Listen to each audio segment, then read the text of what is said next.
your mission, should you choose to accept it. So I bet Solomon Lane. I don't know if it's any good. We're gonna rank Mission Impossible movies.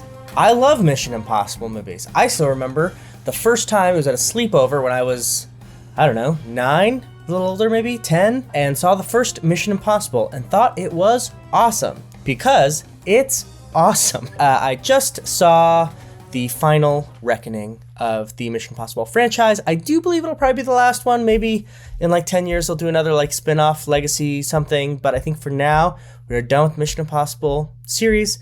It is one of my favorite action films, if not my favorite action film franchise, period. Some incredible films, and so I wanted an excuse to talk about it. The new movie came out, and so I thought, let's do a tier ranking list. Everyone loves tier ranking lists. I love tier ranking lists, I guess, is what I am saying. Found this tier ranking site here, and there's like a weird order that they put the movies in. So I'm just going to go in chronological order from Mission Impossible 1 all the way to the newest movie and rank them and talk about them, why I think that. Let's do it. First Mission Impossible, directed by Brian De Palma. Kind of a weird choice for a Mission Impossible movie, but obviously, given how great that movie is, absolutely correct. This is, like I said, I remember seeing it the first time. So unexpected and fun, especially for a kid who hadn't seen these kind of movies before. It really bought everything. When you get older, you see that it is, a little hokey, but so good. The opening sequence where my man Gordon Bombay gets killed by swallowing a cord in an elevator. Cut the power.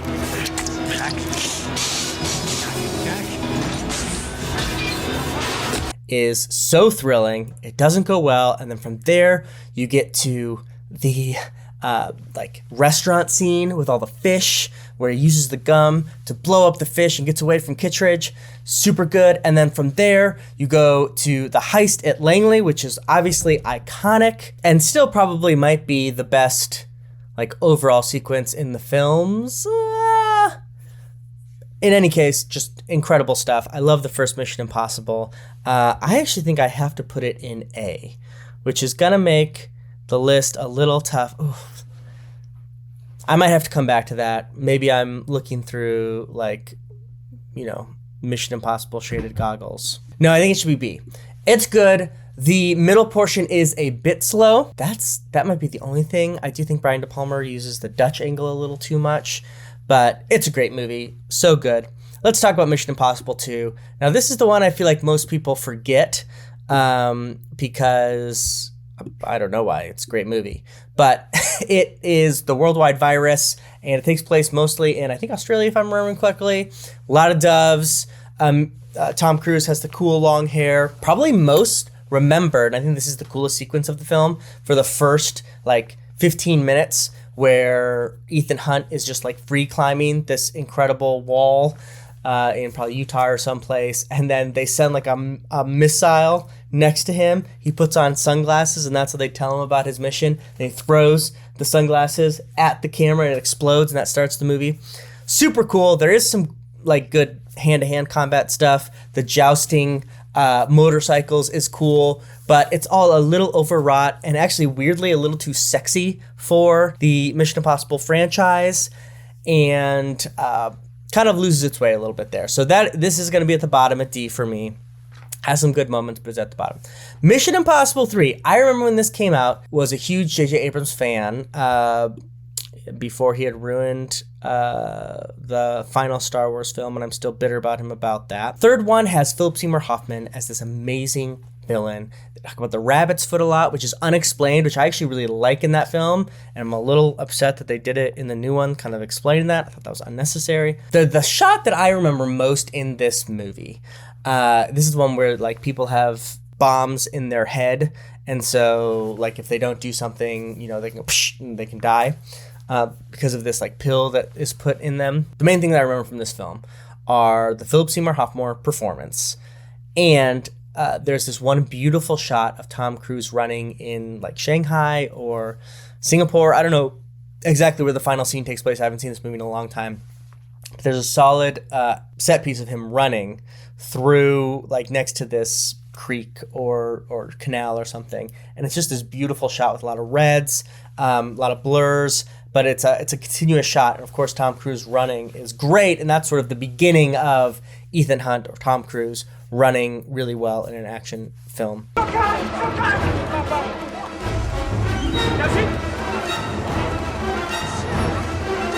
So good, but everything else, like there's not a lot of great Mission Impossible moments for me. Like there's no like great heist that I remember. There's no guy on the computer telling Ethan what to do. I know this is where Simon Pegg comes in, but it doesn't quite work in the same way. The bridge scene is fine action.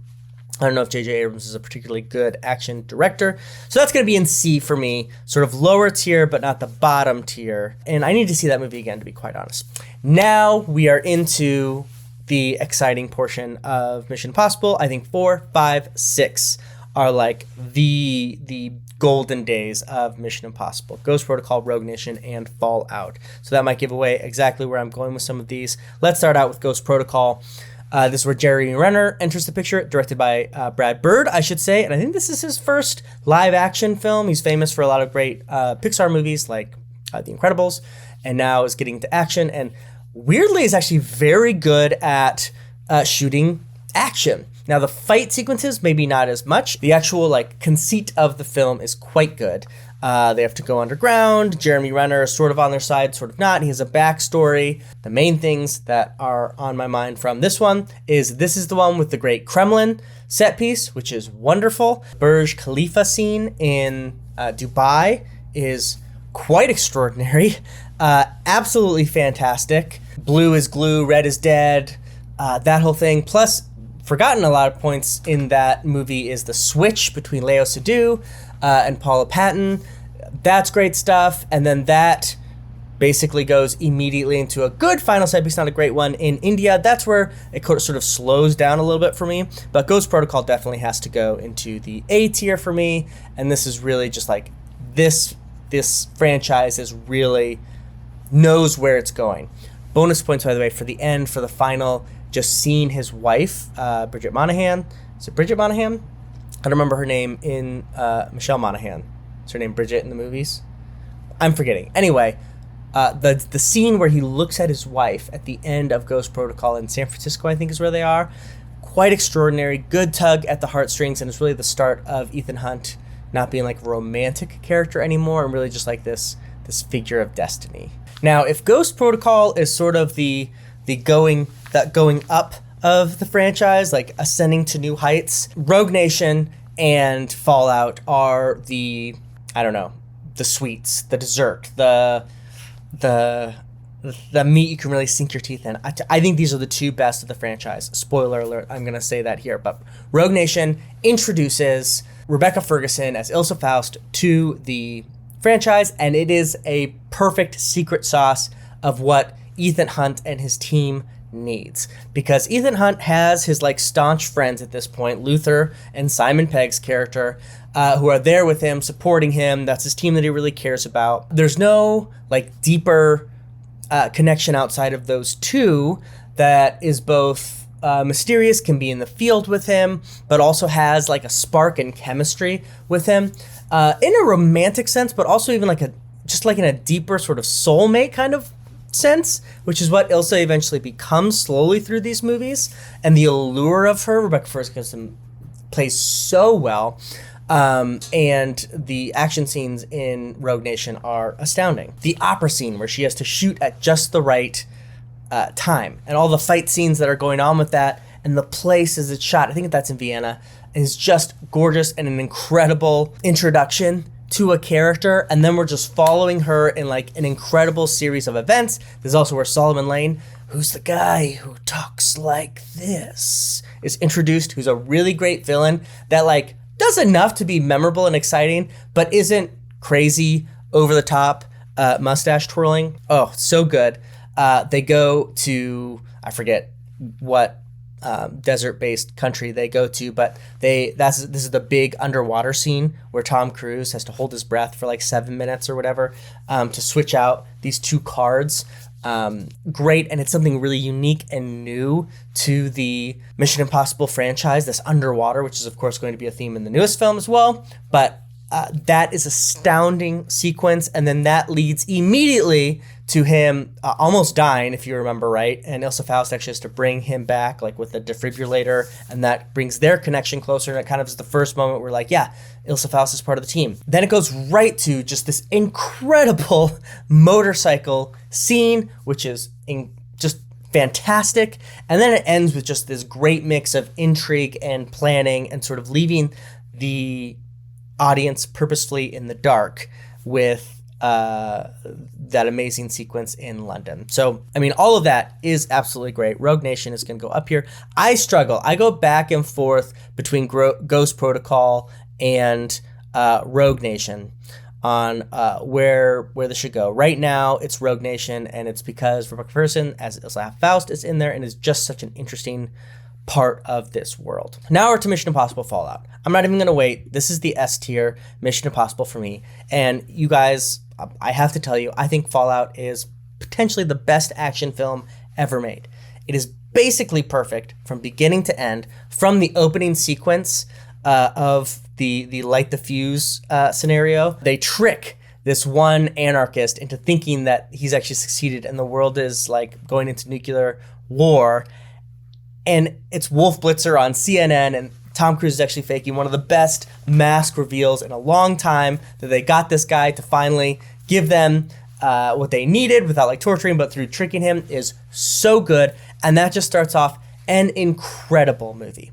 Henry Cavill as actual John Lark is tremendous in this movie. This is the Halo jump where he jumps from a super high height and goes down into Paris, which is, that sequence by itself is incredible, especially the one broken shot of actually jumping out of the airplane.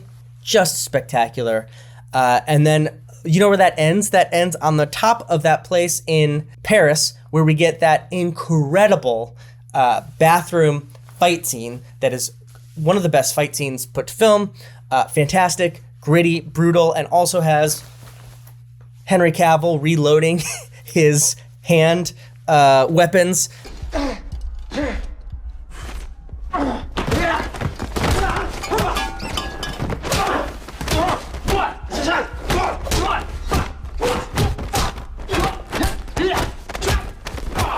Incredible, inspired. And then after that, immediately we go into another great fight scene inside of the club with the White Widow, Vanessa Kirby, being introduced and bringing a lot of like sexy character to the movie. Mission Impossible really has this interesting balance of sexy and not sexy, because Ethan Hunt is not really a sexy character, but he's surrounded by these other sexy characters like Ilsa Faust, like she's called the White Widow. Is that what she's called? Something like that. And even like her brother is sort of this sultry character. Very, very good. Goes to London, where there's this great chase scene with Benji giving directions to Tom Cruise to run around London, and is jumping over buildings. I have to jump out of a window. What are you waiting for? I'm jumping out a window! All of that is great, and ends with this incredible shot of Ethan Hunt grabbing a see-through elevator, and Henry Cavill just brings down the picture of his wife, which we had kind of forgotten about, but through Rogue Nation, but now is remembering. That brings us to Nepal, where there's this like destruction through famine, through if they explode this nuclear bomb on top of this glacier, like a lot of the water supply in the world's going to go away. So it's like big, but it's not too big. Spoiler for what I'm thinking of the last two films. Tremendous. Am I saying tremendous a lot? I feel like I'm saying tremendous a lot. Fallout is a great movie because it leads to the dueling helicopters in the sky, which is absolutely great, and then a great fight scene after they crash in into the Himalayan mountains, and finishes with Tom Cruise saving the day, and also all the like action set pieces of Solomon Lane and Ilsa Faust back at the camp. All of this is great. Fallout is tremendous. I will not hear a word against that movie. It is a 5 out of 5 action film, bar none.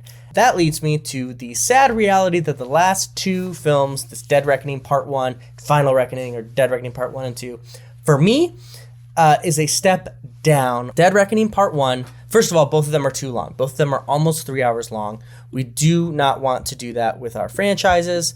I just think that's too long, too overburdened, too many callbacks. But let's talk about Dead Reckoning Part 1, because it is not a disaster by any sense. I'm going to put this, just since I've already have it here, in the B tier here, just below the original Mission Impossible. The original Mission Impossible is much better.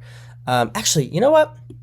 The more I think about this, I'm going to put it as top of C, because I think Mission Impossible is a better caliber of movie than Dead Reckoning Part 1. Dead Reckoning Part 1 has, 3 really great sequences. The airport sequence, where they don't know who has the key and they have to do the changing of hands, and that's where Haley Atwell's Grace character is introduced, which is very fun. Grace is nowhere near Ilsa Faust. She kind of fills that role, or tries to fill that role. Second is the great car chase scene in Rome, which I actually think is quite fun and very silly, almost like silent film-esque. It reminds me of some Buster Keaton, Charlie Chaplin like farces, which is really great and kind of a different thing, which helps lighten the mood of what otherwise can be a very dour movie.